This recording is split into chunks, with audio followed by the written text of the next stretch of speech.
विदर्भातील कोरड्या पण समृद्ध जमिनीवर वसलेले शेतीगाव.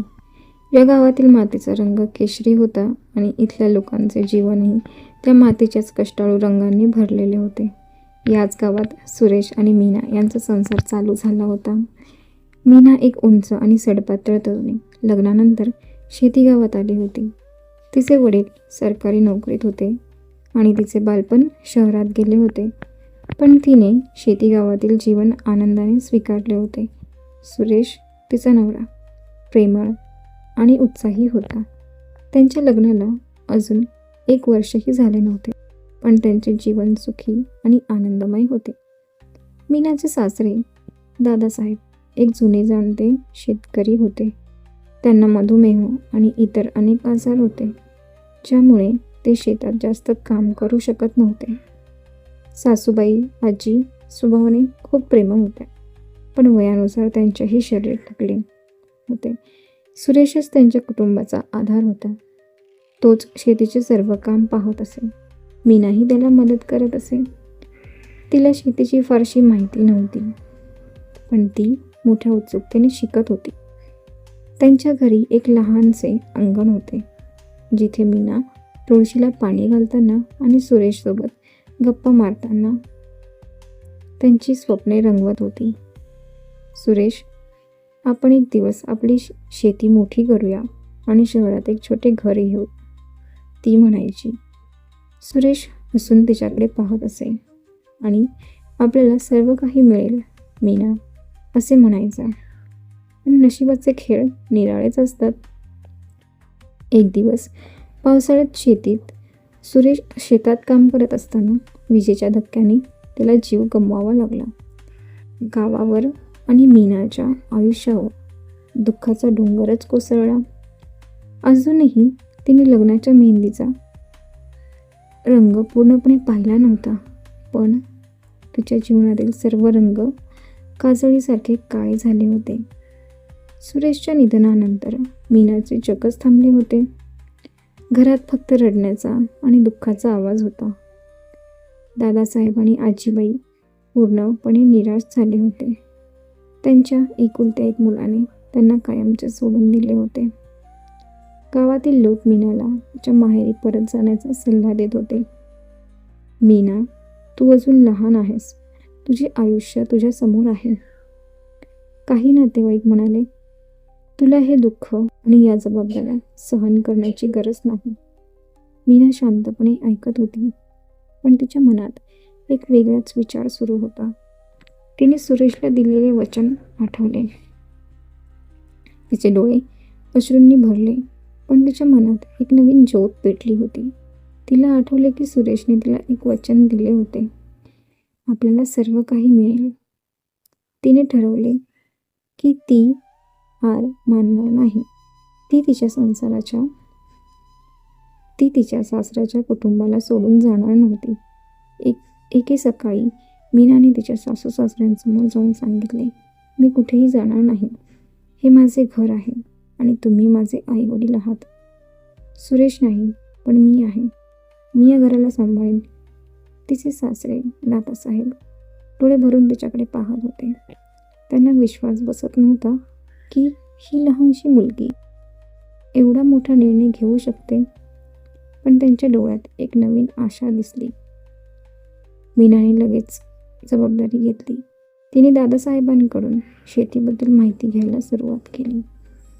तिला खरीखुरी शेती माहीत नव्हती. ती ट्रॅक्टर चालवायला शिकली. नांगरणी, पेरणी आणि काढणीचे काम स्वतः करू लागली. रात्री उशिरापर्यंत ती शेतीचे पुस्तके वाचत असे आणि दुसऱ्या दिवशी शेतात प्रयोग करत असे. शेतातल्या अनुभवी मजुरांकडूनही तिने अनेक गोष्टी शिकून घेतल्या. मीनाला अनेक अडथळे आले. कधी कधी पाऊस पुरेसा पडत नसे, तर कधी पिके खराब होत, पण तिने कधीच हार मानली नाही.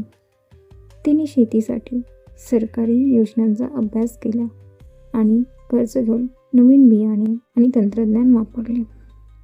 तिच्या कष्टाने आणि बुद्धीने हळूहळू शेतीत यश मिळू लागले, पण तिच्या धैर्याची खरी परीक्षा अजून बाकी होती. एका वर्षी अतिवृष्टीमुळे संपूर्ण पीक नष्ट झाले. गावातील इतर शेतकऱ्यांप्रमाणे तिचेही खूप नुकसान झाले. त्यांच्यावर कर्जाचा डोंगर उभा राहिला. गावातील काही लोक म्हणाले, ही मुलगी एकटी आहे, ती हे कर्ज कधीच फेडू शकणार नाही. मीना पुन्हा एकदा निराश झाली. पण तिने दादेसाहेबांचा चेहरा पाहिला. त्यांच्या डोळ्यात एकही अश्रू नव्हते. पण त्यांना माहीत होते की मीना हार मानणार नाही. मीनाला पुन्हा सुरेशचे वचन आठवले. तिने हार मानली नाही. तिने शहरात जाऊन एका कापड दुकानात पार्ट टाइम काम करण्याचा निर्णय घेतला. सकाळी लवकर ती शेतात जाऊन थोडे काम करत असे आणि दुपारी शहरात जाऊन संध्याकाळपर्यंत काम करत असे. रात्री परत येऊन ती दादासाहेबांना औषधे देत असे आणि आजीबाईंसाठी जेवण बनवत असे. तिने स्वतःसाठी वेळ काढला नाही. मीनाच्या अथक परिश्रमाने हळूहळू कर्जाची परतफेड झाली आणि शेतीही पुन्हा उभी राहिली. गावातील लोकांनी तिच्या धैर्याचे आणि जिद्दीचे कौतुक केले. जी मुलगी एकेकाळी शहरातील होती आणि शेतीतील कामाची तिला काहीच कल्पना नव्हती, ती आता शेती गावातील सर्वात कणखर आणि अनुभवी शेतकरी बनली होती. दादासाहेब आणि आजीबाईंना तिच्यावर खूप अभिमान वाटत होता. मीना त्यांच्यासाठी फक्त सुनबाई नव्हती, तर एक मुलगी होती, एक आधार होती, एक आशा होती. तिने फक्त त्यांच्या कुटुंबालाच नव्हे तर संपूर्ण गावाला एक नवीन धडा शिकवला होता. कोणतीही अडचण कितीही मोठी असली तरी ती जिद्द, धैर्य आणि परिश्रमासमोर लहानच असते. मीना आता फक्त एका शेतीची मालकीण नव्हती, तर ती जिद्द, धैर्य आणि परिश्रमासमोर लहानच असते. मीना आता फक्त एका शेतीची मालकीण नव्हती, तर ती स्वतःच्या आयुष्याची आणि तिच्या कुटुंबाच्या नशिबाचीही मालकीण होती. ती एकटी नव्हती. तिच्यासोबत सुरेशच्या आठवणी होत्या आणि तिच्या सासू-सासऱ्यांचे प्रेम होते. ती मावळतीच्या रंगात रंगलेल्या स्वप्नांना उगवत्या सूर्याच्या तेजाने पूर्ण करत होती.